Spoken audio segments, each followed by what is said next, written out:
Boa tarde, pessoal. Boa tarde. Vamos começar o painel aqui. Bom, acho que é boa noite já, né? Boa noite. Sou o Christian Meyer, eu sou senior na Northeastern University aqui em Boston e tenho a honra e o prazer de introduzir esse painel com André Esteves, né? Bom, nesse painel a gente vai explorar a visão de uma das figuras mais influentes do mercado financeiro brasileiro e da América Latina, alguém cuja trajetória se confunde com a própria evolução do setor nas últimas 3 décadas, refletindo sobre os desafios, aprendizados e escolhas pessoais que moldaram sua liderança. Também vamos olhar para o Brasil, um país de contrastes, de ciclos de otimismo e frustração, onde o futuro parece sempre ao alcance, mas raramente é plenamente realizado. É uma oportunidade única de escutar quem está no centro das transformações do país e que acredita profundamente no seu futuro.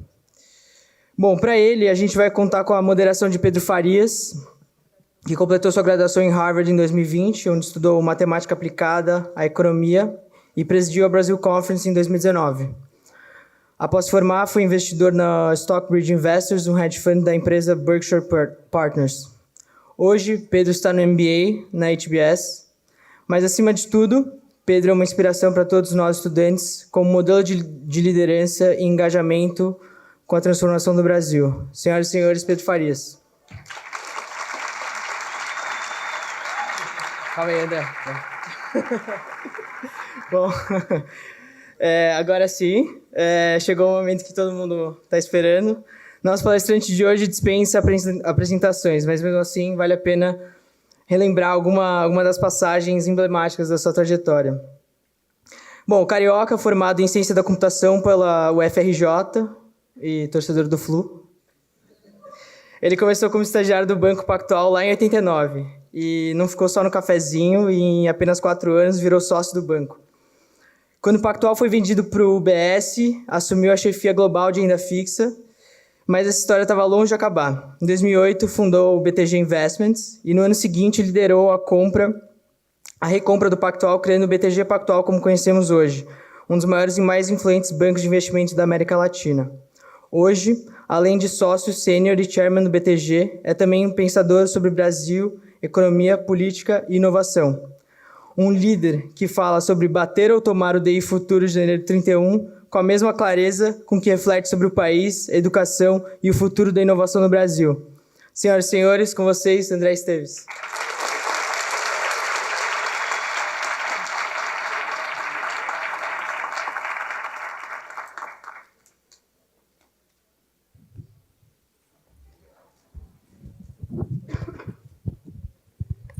André, muito obrigado de estar conosco aqui hoje. Ficamos muito felizes com a sua presença. Eu queria já começar com um tema que a conferência estava discutindo logo antes de nós, que era o tema Brasil, com Armínio Fraga. Nós dois gostamos muito de macroeconomia, a gente assistiu esse painel. Um dos temas que talvez está sendo mais discutido agora é que o Brasil, atualmente e historicamente, tem um dos maiores juros reais do mundo, em relação a outros países, em relação a outros países em várias épocas de sua existência. Queria perguntar para você 2 coisas em relação a isso. Uma, por que é importante, o que a gente deve fazer para diminuir esse juro real, se deve ser diminuído. E 2, como banqueiro, para você, como que você pensa entre ter um juro mais alto e poder render um pouco mais alto, versus um juro real também prejudica a sua economia e, portanto, o país em que você está? Então, como que você junta esses 2 fatores pensando sobre juros? Bom, boa noite a todos aqui. Prazer estar aqui na Brasil Conference. Já estive aqui há muitos anos atrás. Temos uma relação longa aqui com Harvard. O BTG tem o programa mais longo corporativo na Harvard Business School desde 2012. A gente traz 50 sócios para cá para passar uma semana aqui pensando e crescendo, como todos vocês estão aqui na audiência. Prazer estar aqui, ver casa cheia para esse nosso bate-papo. Então, olha, Pedro, começando pelo fim da sua pergunta, esse juro alto para o banco é um falso dilema. Esse juro é ruim, por exemplo, para o BTG, né? E é ruim para os outros bancos também, é muito juro, né? Existe uma falsa impressão de que os bancos ganham com juros altos. Isso é uma falsa impressão, não é verdade.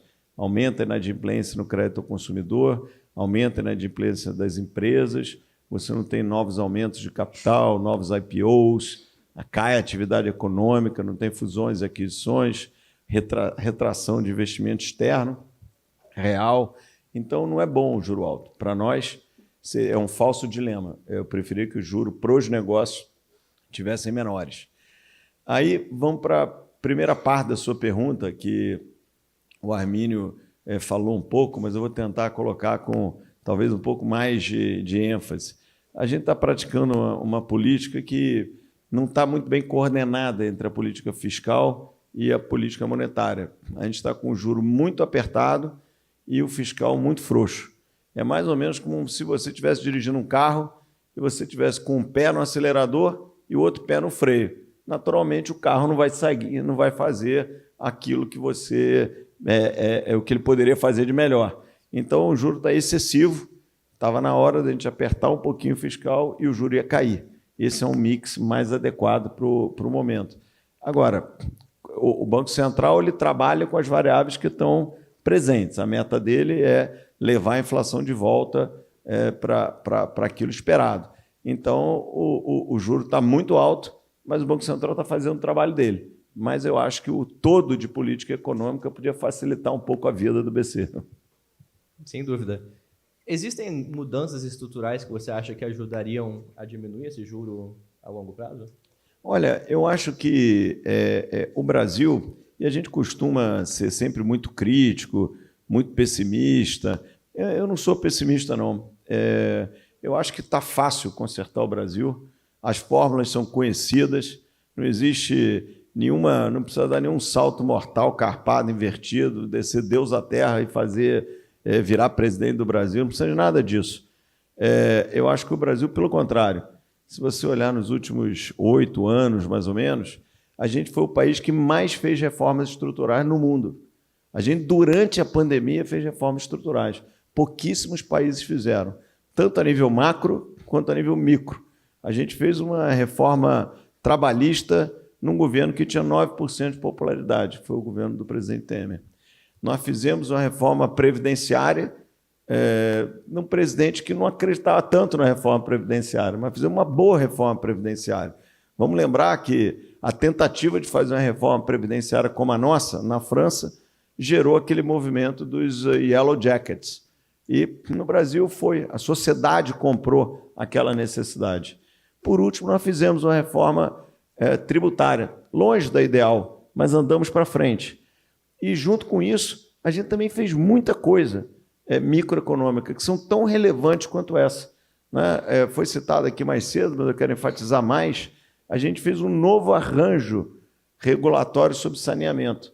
E a gente fala muito de política social, etc., muitas vezes com um tom demagogo, populista. Não existe nenhuma política social mais relevante do que a gente fez no saneamento. Essa reforma do arcabouço de saneamento e a consequente as privatizações que estão se sucedendo nos diversos estrados, né? Obviamente que a mais emblemática delas é a Sabesp. Não se trata aqui de ideologia, né? Se o modelo antigo funcionasse, a gente não teria o que a gente tem, que é uma boa parte da população sem saneamento básico. Isso sim é uma vergonha. Então, a reforma que a gente fez de saneamento ela é um resgate da dignidade, é uma responsabilidade de todos nós. A gente não pode aceitar um Brasil onde parte da população não tem saneamento básico. Então, eu acho que a gente andou para frente. Nós evoluímos também no setor elétrico, nós evoluímos no BNDES, nós melhoramos a governança de instituições públicas, nós fizemos privatizações. Olha, a Eletrobras privada ela é mais eficiente ou menos eficiente do que a pública? Ela atende interesses menores políticos ou não? Olha, todo mundo aqui no auditório sabe a resposta. Então, andamos para frente, sim. E não é à toa que o crescimento no Brasil, ainda que esteja aquém do que a gente gostaria, ano passado foi o 4º ano seguido que ele surpreendeu para cima do que os economistas imaginavam. Né? Todo ano tem o início do ano, as expectativas, etc., e durante 4 anos seguidos a gente foi melhor. Isso não é à toa. Né? Porque às vezes a gente tem a impressão que você vai fazer uma reforma Fiz a reforma da Previdência, 6 meses depois o país vai sair cantando pneu crescendo. Não é assim que funciona. Agora, a sucessão de medidas certas faz você andar para frente. E quando você olha onde está a fotografia do que a gente está, eu acho que está fácil, né? A gente está com desemprego zero no Brasil, né? Então, basicamente, a pleno emprego. Nós estamos com déficit primário que está perto do zero também. Mas a taxa de juros está muito alta, mas tudo isso é verdade. Agora, você não consegue resolver todos os problemas ao mesmo tempo. E o juro está 14, porque a inflação está 5,5. Para boa parte aqui da audiência do auditório, eu conversava mais cedo com o nosso PGR, Paulo Gonet, aqui honrosamente presente. Para a nossa geração, né, Paulo, 5,5 de inflação há 20, 30 anos atrás, era um sucesso absoluto, era um sonho inalcançável. Chegamos lá, agora somos civilizados, né? E, na verdade, na hora que o juro vai a 14, porque nós, sociedade, não aceitamos aquele 5,5, tem que ser o 3, que é a nossa meta, isso aí me enche de satisfação e de otimismo com o que a gente pode realizar. Então, eu estou achando que está fácil, a gente precisa seguir, não é nenhuma regra econômica sofisticada, não. É uma coisa muito mais simples, é o bom senso. Se a gente seguir o bom senso, a gente vai daqui para melhor. Então, eu não estou com essa preocupação do que não dá para fazer. Nós, juros de 7,5, nós vamos quebrar, vai bater o carro no muro. Dá sempre para consertar. Eu concordo que nós, muitas vezes, somos muito críticos no nosso país. E é importante lembrar que o progresso não é sempre linear, né? Tem subidas e baixas. O que eu gosto de falar é quando a gente olha assim, os últimos 30 anos, e aqui, vocês todos que estão aqui em Harvard ou nas outras universidades em Boston, que tiveram o privilégio de poder sentar aqui, no Brasil, nos últimos 30 anos, o ambiente foi turbulento. O ambiente foi turbulento politicamente, economicamente, muita volatilidade, muita incerteza, largando no pré-94, onde a gente tinha hiperinflação, né? Tivemos sequências de desvalorizações, uma certa incerteza sobre a alternância de poder, né? Até confusão institucional recente nós tivemos. Então, não foi um ambiente simples. E, no entanto, nesses últimos 30 anos, a gente construiu diversas empresas espetaculares no Brasil. O BTG é uma delas e tem várias outras. E a boa notícia para vocês é que os próximos 30 anos, com certeza, serão menos hostis do que os últimos 30 anos. Se a gente fez o que fez nesses últimos 30, dá para fazer muito mais nesses próximos 30, onde vocês vão ser os protagonistas. Então, nada de ficar trabalhando aqui pelos Estados Unidos, todo mundo volta para o Brasil. Porque o país só se constrói com gente boa como vocês. Não adianta a gente achar que vai... Um dia sentou na cadeira esse presidente que é um show e ele que vai resolver o Brasil. Nada. Quem produz riqueza é quem vai lá, assume risco, trabalha 12 horas por dia, tem um sonho, realiza seu sonho com o trabalho, que são vocês. Então, vocês que vão construir esse Brasil aí.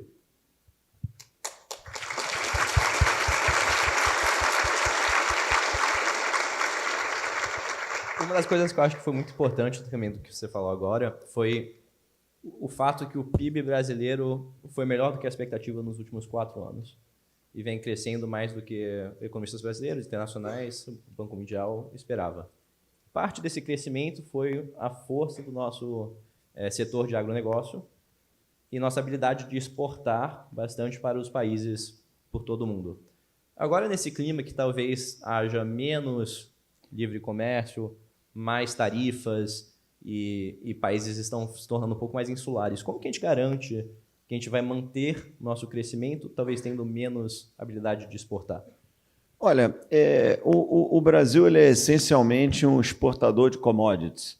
E não tem nada de errado com isso. Pelo contrário, é um talento que a gente tem e a gente está explorando esse talento. Eu aqui abro um parêntese, porque às vezes tem uma certa obstinação, principalmente em economistas com a cabeça mais... no mundo antigo, uma certa obsessão com reindustrialização e tal, quando que, na verdade, eu fui, há 2 anos atrás, eu fui ver a colheita do algodão, né? Eu fui numa das fazendas dos Magres, lá em Mato Grosso, em Sapezal. Sapezal, onde começou essa revolução agrícola maravilhosa brasileira. E aí eu entrei numa colheitadeira daquelas, tal, enorme, né? e um técnico sofisticado dirigindo aquilo, controlado tudo por GPS. Existe um rápido processamento do algodão que é colhido pela própria máquina, uma distribuição logística sofisticada, e o cara vai trocando o fertilizante de acordo com o weather forecast, altamente sofisticado, e a cada metro quadrado numa fazenda de 70 mil hectares. Porra, esse é um processo industrial. Impressionante. Que a gente está obcecado com industrialização. Ou para fazer a tampinha dessa garrafa aqui é mais sofisticado do que isso. Não é. Então, eu não estou com essa obsessão assim de reindustrialização. Acho que o Brasil tem seus talentos, suas vantagens competitivas, sua liderança global, ocupa uma posição geopolítica única, que nós somos o principal provedor de food security do mundo. Nos próximos 20 anos, do delta de crescimento do consumo alimentar mundial, o Brasil vai ser responsável por prover 80%. Isso é uma posição geopolítica fantástica. Se aí não fizer besteira, nem para a esquerda, nem para a direita, andar na rua, a gente pode tirar muita vantagem desse posicionamento. Então, vou fechar meu grande parêntese e voltar para a sua pergunta sobre tarifa. Primeiro, eu estou achando um horror esse negócio que está acontecendo aqui nos Estados Unidos, né? Um horror. É um horror econômico, um horror geopolítico, um horror moral. Estou achando um horror. Agora, o Brasil ele é menos afetado. Por que ele é menos afetado? Porque a tarifa é um instrumento essencialmente contra produtos industrializados, ou pelo menos ele é muito mais efetivo de produtos industrializados, né? Eu sou aqui um grande importador de cobre, eu vou botar aqui 30% de tarifa no cobre do Chile. Bom, no dia seguinte você vai comprar o cobre do Chile 30% mais caro, não vai só ajustar o preço, porque não tem outro provedor do cobre do Chile, assim como, em geral, as commodities funcionam. Então, o Brasil ele tá um pouco fora desse mundo. Se a guerra comercial realmente seguir entre Estados Unidos e China, e aí, importante dizer também que a guerra comercial ela é uma coisa meio imprevisível, né? O país A ataca o país B, que retalia o país A, mas o grande prejudicado é o país C. E você não tenha dúvida, nessa confusão, o país C é a Europa, A e B, Estados Unidos e China. O Brasil, e de uma certa maneira a própria América Latina, está um pouco fora desse ambiente. Portanto, você vê que mesmo nessa largada meio doida, a gente teve 10% de tarifa, que não muda muito a vida, e eu acho que a gente está mais protegido disso. A gente deve usar, pelo contrário, a nossa vocação para o multilateralismo, nossa boa relação com todas as regiões do mundo, né, que são um privilégio brasileiro, que não nasceu por acaso, nasceu pela nossa índole. Nós somos assim. Nós temos boas relações com os Estados Unidos, com a Europa, com o Oriente Médio, com a China, com nossos vizinhos, e que seja assim, né? Que a gente já viu, às vezes, um grupo político implica com a turma A, outro com a turma B, bobagem danada, a gente só perde. E, por outro lado, a gente só ganha tendo boas relações, né? Em algum momento, nos últimos 2 anos, o Brasil importava fertilizantes da Rússia e da Ucrânia ao mesmo tempo. O Brasil é um dos raríssimos países que tem essa capacidade, que a gente mantenha. E tudo isso também volta ao ponto que você fez, que nós focarmos na nossa comparative advantage, né, na nossa relativa força no agronegócio, está nos ajudando também agora. Nos impacta menos com as tarifas por causa desse investimento no agronegócio. Queria falar um pouco mais sobre também o banco. Especificamente, o BTG é muito conhecido por seu modelo de partnership, né? Os sócios detêm mais ou menos 70% do banco. Eu queria entender um pouco para você por que isso é importante e o que tem a ver esse processo de partnership com uma visão de longo prazo, e também o que você mais gosta e mais gostaria de mudar sobre esse sistema de partnership. Olha, para quem não conhece, esse sistema de partnership, ele não é uma coisa original nossa. Pelo contrário, ele nasceu aqui, ou melhor, nasceu na Inglaterra, lá atrás, no século XIX. Os primeiros bancos do mundo, eles eram sociedades. E isso se desenvolveu, mas ao longo do século XX, esses bancos foram se consolidando e foram se tornando empresas de capital aberto, grandes corporations, foram acabando os partnerships financeiros, né? O BTG ele abriu capital em 2012, a gente é uma empresa de capital aberto, mas a gente teve o privilégio de ver os erros cometidos pelos outros. Então, eu estudo partnership há muitos anos, e o último dos grandes bancos americanos a abrir o capital e acabar o partnership foi o Goldman Sachs, em 99. E o partnership vai muito mais além de você chamar um colega ou outro de sócio, né? O partnership é todo mundo está ali com uma parte relevante do seu capital, formando o patrimônio do banco, e principalmente você tendo uma cultura dentro da empresa que todos são donos. Quando a gente vai recrutar algum de vocês, e vários aqui estão fazendo summer ou vão fazer summer no banco, ou vão trabalhar no banco, a gente não quer contratar um funcionário eficiente, trabalhador e ético. A gente quer contratar um dono eficiente, trabalhador e ético, mas a gente quer contratar um dono, alguém que um dia vai ter um pedacinho daquele negócio e manter a cultura da empresa, né? E quando a gente abriu o capital em 2012, eu tinha uma obsessão para a gente estava crescendo, era um tamanho de empresa que tinha que ser uma empresa de capital aberto, ou pelo menos cabia ser uma empresa de capital aberto, era mais razoável, mais natural, até do ponto de vista regulatório, melhor, mas não acabar com o modelo. Então, a gente criou uma grande holding, onde o sócio tem 100%, e essa holding tem os 70%. E lá na holding são as mesmas regras de sempre, do partnership, que pouco mudaram desde o início da história, que não eram tão diferentes assim, da Goldman, ou do Morgan Stanley, ou do JP Morgan, em priscas eras, onde eles eram partnerships. Agora, isso é raro. O setor financeiro, o BTG é o maior partnership do mundo. Isso me dá muito, muito orgulho e muita satisfação. E a gente não pretende mudar nada. O que eu gostaria de mudar, mas é impossível, é o trabalho que isso me dá no final do ano para discutir quanto cada um compra, quanto cada um vende e tal, que esse é o meu principal job description na companhia. Então, claro, é uma semana muito intensa, então dá muito trabalho para minha mulher ficar me aguentando naquela semana tão dura, mas eu já faço isso há mais de 20 anos, então já tenho uma técnica para isso aqui, e obviamente meus sócios participam de tudo e ajudam a executar, e eu acho que a cultura da empresa faz a diferença, né? Você olha o Management Committee do BTG, tem 13 sócios, e o tempo médio de empresa é de 26 anos. Isso esse uniqueness de sentimento, de pertencimento, é o que faz a competitividade da companhia. Então eu gosto muito do modelo e o nosso edge está no modelo, né? Tem uma opção de gente talentosa, a gente ocupa bons nichos de negócio, tal, mas a cultura é que faz realmente a diferença dentro do banco. Outra organização que o BTG tem muito impacto, mas outra organização que está tendo muito impacto agora, mais jovem, mas já tendo impacto, é a Intellia. É um projeto que é muito importante para você e nós já estamos vendo os impactos dela. Queria entender o que você acha que Harvard e MIT conseguem aprender sobre o que está acontecendo na Intellia.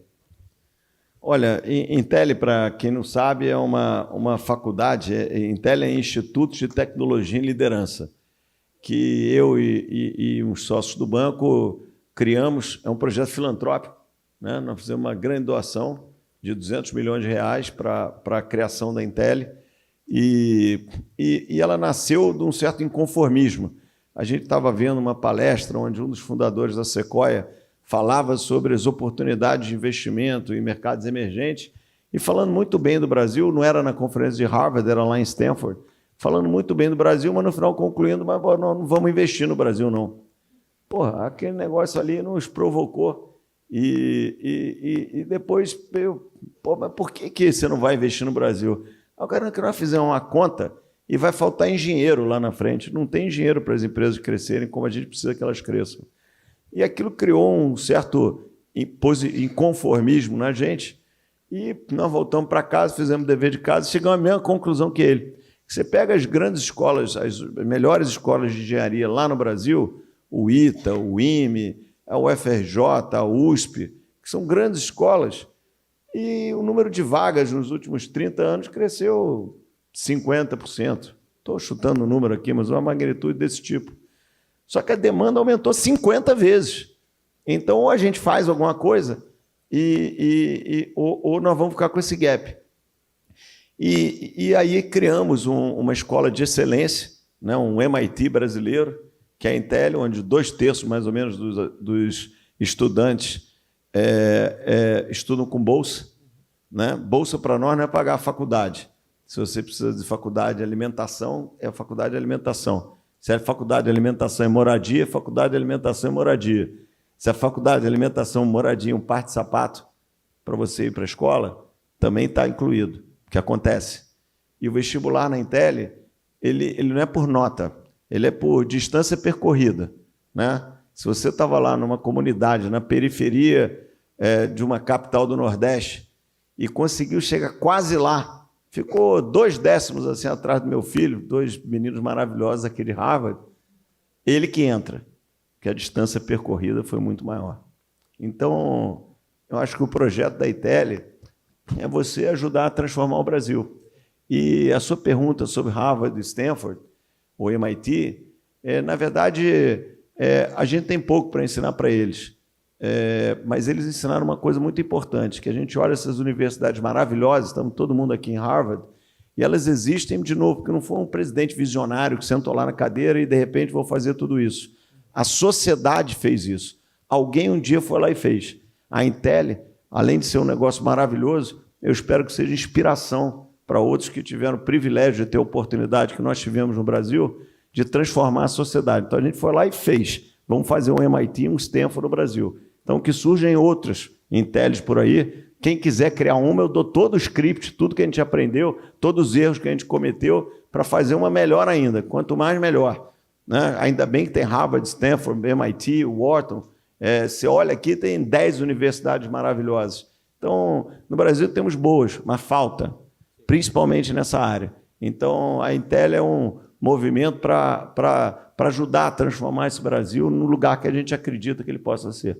E não só a formação da escola em si, mas também toda essa parte por trás que permite que as pessoas consigam usufruir dos recursos da escola. Né? Você tem que dar à pessoa a habilidade de focar nos estudos e, portanto, esse apoio. Porque você sabe, ô Pedro, quando fala-se muito de desigualdade, né? Foi uma pauta que estava muito na moda, agora baixou um pouquinho. Eu gosto dessas coisas, você entra na moda, sai da moda, né? Parece... O que está acontecendo assim, com a pauta ESG aqui nos Estados Unidos é uma coisa louca, né? É impressionante. Enfim, eu fico na dúvida, assim, às vezes dá vontade de perguntar para um CEO de uma grande empresa, mas vem cá, você acredita em quê de verdade? Né? Você ontem achava que a coisa mais importante do mundo era isso, agora você acha que não tem mais nada disso, já resolveu, não tem mais mudança climática, não existe desigualdade de gênero, está tudo legal. Né? Ou não tinha aquele problema todo antes, ou o problema foi resolvido, né? Enfim, então nós não somos assim, sabe? Nós somos meio autênticos e acreditamos em fazer o certo. Agora, você falou do apoio que a gente dá, e eu citei desigualdade, porque a desigualdade que me incomoda é uma um pouquinho mais qualificada. A desigualdade que a gente não pode aceitar no Brasil é a desigualdade de oportunidade. Aquele que tem talento, tem vontade, mas ele não teve o direito de chegar lá. Essa desigualdade a gente não pode aceitar. Aonde cada um vai chegar vai depender de cada um. E não tem certo nem errado. Não significa que o sujeito tem $1 bilhão é mais feliz que o cara tem 1 milhão, ou que o cara que está na política é mais feliz do que o sujeito que está na academia, ou que o outro foi empreendedor. Cada um tem a sua verdade. E eu não estou incomodado com isso. Agora, a desigualdade de oportunidade, ela deve nos trazer inconformismo.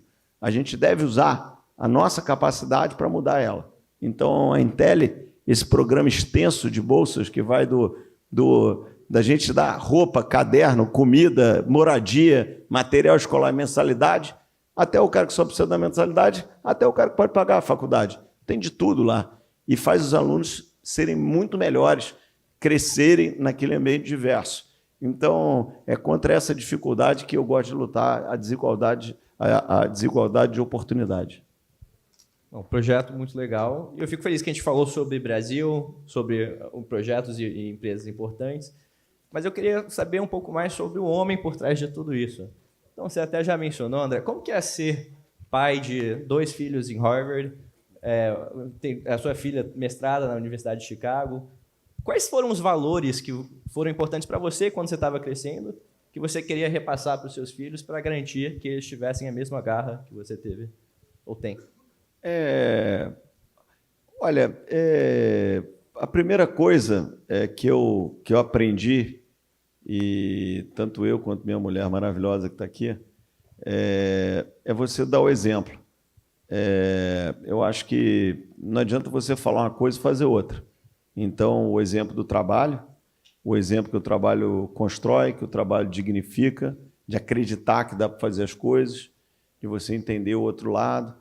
Então, acho que dar o exemplo é um grande passo. Outra coisa cada um de nós tem uma história, né? E a turma morando aqui, né, vai para o Brasil nas férias e tal, e só viaja de econômica, né? Né? E ninguém reclama. Então, são pequenas coisas que você faz que consolidam os valores dos adultos que você quer formar. E não tem muito jeito, né? Você criar filho, você tem que ter atenção. Acho que não tem um dia que não passe que eu e minha mulher não falamos dos nossos filhos, né? Então, o que está aqui, o que está mais para a esquerda, mais para a direita, quem a gente tem que apoiar, sugerir, dar fazer uma observação, chamar uma atenção. E também uma coisa... E filho dá trabalho, né? A gente brinca, tanto eu quanto ela, a gente faz uma brincadeira que, para ter filho, o sujeito devia fazer um vestibular, né? Faz um psicotécnico, um vestibular, passou na prova, pode ser pai e mãe. Porque eu vejo cada coisa por aí que é incrível, né? Então, eu tive privilégio, eu fui criado pela minha mãe e minha avó. Minha mãe era filha única, eu era filho único do meu pai e da minha mãe. Eu tenho irmãos do segundo casamento do meu pai, bem mais novos que eu, que são muito meus amigos de vida adulta. Então, eu cresci numa família simples, mas muito responsável. E acho que esse é um dos valores que a gente passou sobre responsabilidade, sobre trabalho, sobre pé no chão, que eu acho muito importante. E não se iludam, né? Todos nós aqui sonhamos com muitas coisas, tenho certeza que todo mundo nesse auditório tem projetos maravilhosos. Agora, para quem for ter filho, nunca se esqueçam, é o projeto mais importante das nossas vidas.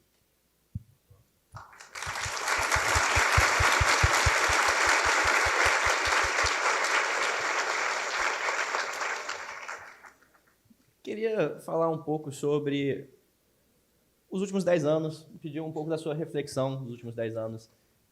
2015, você começou o ano aqui em Harvard, com a inauguração do Esteves Hall. Eu moro 1 minuto de lá, fico muito feliz de sempre poder visitá-lo. Bonito, né? Tem uns Muito dizeres bonito. bacanas. Então, bem moderno, vale a pena visitar para quem está aqui. Então, você começou um ano nessa alta com homenagem aqui em Harvard, mas, obviamente, se tornou também um dos anos mais difíceis da sua vida. Agora, 10 anos depois, 2025, você está conosco, de volta aqui conosco. Seus filhos estão em Harvard, o BTG continua crescendo cada vez mais. Até o Fluminense venceu a Libertadores dessa vez. Quem diria? Você vê que o mundo é imprevisível, né? Então, como que você pensa sobre esses últimos 10 anos? Olha, eu acho... mais cedo teve um painel muito bom da Larissa entrevistando o ministro Gilmar, e ela fez uma pergunta sobre qual a qualidade ou a característica que ele via em pessoas especiais. Eu acho que se referindo mais ao mundo político, essa pergunta pode se dar em qualquer lugar ou para qualquer carreira. E uma qualidade que cada um de vocês aqui tem que ter para quem quer construir alguma coisa importante, e pode ser no setor público, na academia, numa empresa, como empreendedores, eu daria uma resposta muito clara naquela pergunta, que é a resiliência. Então, você pode ter muito talento, você pode ser um hard worker, agora, se você se abalar com aquilo que certamente vai acontecer, né? A adversidade ela vai acontecer, né? Se você trabalhar ainda em ambientes econômicos ou institucionais mais voláteis, ela pode ser ainda mais forte, né? Como foi esse caso. Agora, quem chega lá é quem tem a resiliência de passar por essas coisas, ter serenidade, prender a respiração quando precisa, aguentar o frio na barriga quando precisa e cruzar os túneis que vão aparecer na vida de cada um de vocês. Infelizmente, isso faz parte. E eu não dou muita bola para esse negócio, não, você sabe, porque meio... Tem estudos científicos mais bem feitos sobre empresas com sorte, empresas com azar, o que funciona, o que não funciona, né? Acho que o Jorge não está aqui, mas o Jim Collins fez vários estudos, e o melhor livro para mim dele é Great for Choice, e onde cientificamente o cara prova que, essa empresa deu o maior azar, essa empresa é a maior sorte. Na verdade, não são esses valores que vão definir onde você vai chegar, não faz a menor diferença isso aí. Essa história, mas eu tenho um azar danado, olha, esquece. É claro que pegar um ventinho de cauda é melhor do que de frente, mas não é isso que vai determinar o seu sucesso ou o seu fracasso. Então, eu evito qualquer determinismo, tem que ter essa resiliência. É que nem quando às vezes alguém reclama do governo A, do governo B, nossa, o governo fez isso errado, fez isso e tal. Eu falo lá no banco, eu tenho uma frase famosa, eu falo, gente, vamos ficar parando de reclamar? Quem precisa de governo bom é empresa ruim. Empresa boa vai com governo bom mesmo, governo ruim mesmo. Então, bola para frente. Então, é mais ou menos isso, entendeu? Eu acho que as adversidades vão acontecer e na carreira de cada um de nós, na vida de cada um de nós, e quem vai chegar mais longe é quem conseguir passar por elas sem se machucar, sem se traumatizar, sem recuar, sem tirar o brilho no olho. Então, não é fácil. E dependendo da experiência, também não é para qualquer um. Mas a resiliência seria a minha resposta para a tua pergunta, Larissa, que eu acho que é essa característica que eu vejo como denominador comum, né? Claro que se o sujeito fosse um político, ele tem que saber falar bem, né?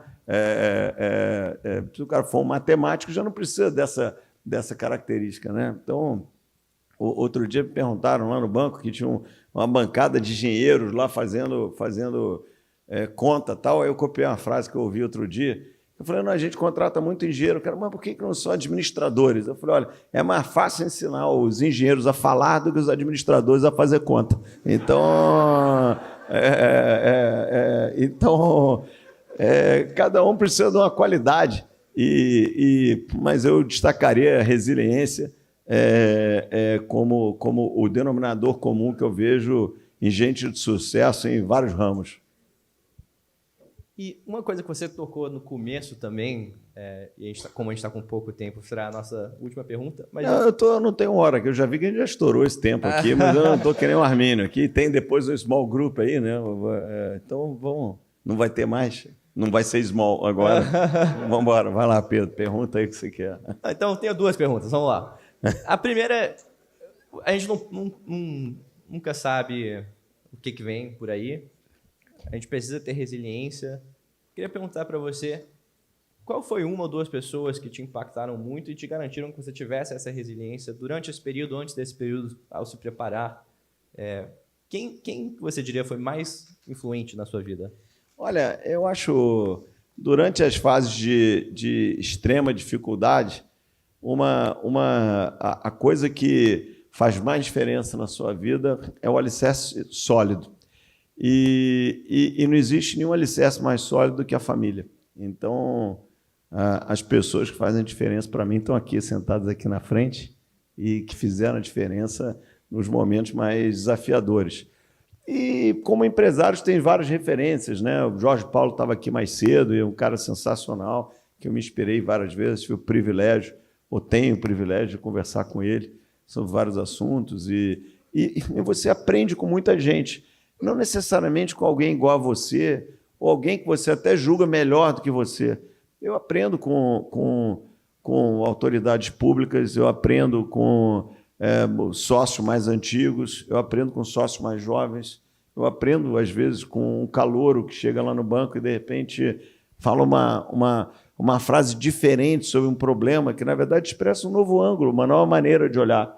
Eu acho que a coisa mais importante é você estar aberto ao aprendizado, porque o aprendizado está em qualquer lugar. Então, você está aberto ao aprendizado é que tem a ver com você. Você vai aprender fazendo qualquer coisa. Eu adoro conversa, eu brinco que eu gosto de ouvir até conversa de bêbado, porque sempre tem alguma coisa que você pega, que você cresce, a experiência de alguém, o erro alheio, né? E uma outra recomendação nesse processo de aprendizado para todos vocês aqui é não tenham medo do erro. Né? Errar, só erra quem faz. Então, lidem bem com o erro. Né? Tem que errar do tamanho certo e aprender com o erro. Agora, o erro faz parte do processo de crescimento. E quem vai longe, erra. Erra, aprende, caiu, levanta, bola para frente. E o momento mais difícil do erro, vocês não se iludam, não é o dano do erro. É quando você olha no espelho e fala, pô, fui eu mesmo que fiz a merda. Então, eu nunca tenho medo de ter essa conversa com o espelho. Isso vai levar vocês mais longe, quanto mais sincera for essa conversa. Então, essa é a minha recomendação sobre aprendizado. É um ótimo conselho. Nesse tema de conselhos também, pensando em algo que você falou um pouco mais cedo, que era encorajando as pessoas a votarem, né? Muitas das pessoas aqui estão se formando esse ano, ou em breve se formarão. Grande parte do nosso público sempre são estudantes. Como que você é uma pessoa que ganhou muito com o Brasil, sofreu muito com o Brasil, continua morando lá, você poderia morar em qualquer outro país, escolheu e continua escolhendo estar no Brasil. Por quê? E também, por que as pessoas, os estudantes que estão aqui, devem voltar ao completar o seu curso? Olha, eu acho que essa coisa da pátria é uma coisa meio engraçada, né? Porque a gente cria um amor, né? pela sua região, aquilo é parte de você, né? E eu acho que o Brasil é parte de todos nós. E no fundo, o mais fácil é reclamar do Brasil, né? Quando eu vivi as maiores adversidades, assim, muita gente fala, pô, você tem que ir embora do Brasil, esquecer essa loucura aqui e tal. Eu pensei meio diferente, assim, né? Eu falei, pô, isso aumentou a minha responsabilidade em ajudar a transformar esse negócio num lugar melhor. Então, as empresas que a gente tem, obviamente o banco, eles obviamente precisam de um ambiente bom, eles precisam de um Brasil minimamente razoável. Né? Se o Brasil virar Argentina, o nosso negócio, por mais que a gente seja talentoso, vai piorar. Então, o Brasil tem que virar os Estados Unidos, né? Os Estados Unidos pré-2025, eu quis dizer. E isso, para mim, é uma missão. Então, eu gosto de conversar com autoridades, eu gosto de educar naquilo que eu posso educar, eu gosto de ouvir uma opinião diferente, eu gosto de fazer essa ponte, e acho que faço bem, para o Brasil. E você construir negócios é o que melhor ajuda uma nação a desenvolver. Não vamos pensar também que quem cria emprego e renda é o presidente da República, é uma política e tal. Claro, os governos criam condições para nós criarmos a riqueza e ser distribuída de maneira fair e solidária. Então, é esse Brasil que eu acredito que dá para construir. Então, eu sou absolutamente convencido que dá. E a boa notícia, olhando indicadores políticos, o nosso grau de indicadores econômicos, nosso grau de institucionalidade, por mais que a gente tenha frustrações, por mais que tenham problemas, por mais que tenha incertezas, como eu falei antes aqui, a gente andou para frente nesses últimos 30 anos. Né? A gente tem instituições fortes. Aqui, o Procurador-Geral falou sobre isso, o ministro Gilmar falou sobre isso, eu assino embaixo. As instituições estão mais sólidas do que nunca. A gente sempre acha, mas podia ser mais para cá, o Supremo isso, aquilo, o Congresso isso, aquilo. Olha, os poderes não faltaram ao Brasil. O Congresso liderou as reformas importantes que eu falei ainda há pouco. A altivez do Supremo ajudou muito mais do que atrapalhou. Sempre tem erros, sempre tem problemas, sempre dá para fazer melhor, sempre tem excessos ou faltas. Então, eu convivo com isso numa boa. E as instituições vão amadurecendo. Então, que a gente mantém instituições fortes. E uma coisa que todo mundo aqui pode ter certeza, o sucesso do Brasil só depende da gente. A gente não precisa, os Estados Unidos, não sei o quem, agora a China, agora isso, agora tal. Não dá agora nada. Só depende da gente. E quem está aqui nesse salão pode fazer uma tremenda diferença. Por isso que eu estou conclamando aqui, quem está aqui em Harvard, por favor, volte para o Brasil. André, muito obrigado por estar conosco. Obrigado, foi excelente. Gente, obrigado aí, tá bom? Excelente.